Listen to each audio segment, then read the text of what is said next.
rozprávky máme nový príbeh a ideme predstaviť postavy.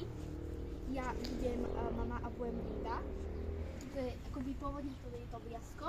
Bude to akoby normálny pes, ale bude sa volať Azor. Z. Ja som dcera Emily a mám 17 rokov.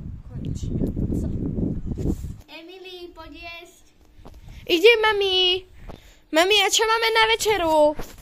Máš to, čo isté, to čo včera máš tú polievku. Ale to prečo? Pretože som teraz rozhodla. Ale no tak. Daj na tak psovi. Ja to nechcem jesť. Ja si beriem psa. A odchádzam. Jedna. Emily, stoj. Jedna. Nie. Jedna. Emily, Stoj. veď sa vráť. Mami, ušiel mi pes. Kam?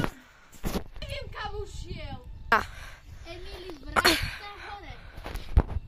Cez stenu. Kľuď aj cez stenu pre mňa za mňa. No dobre. Solidovi. Emily, daj si pozor. Emily, nie. Čo sa stalo z Emily, uvidíte na budúci diel.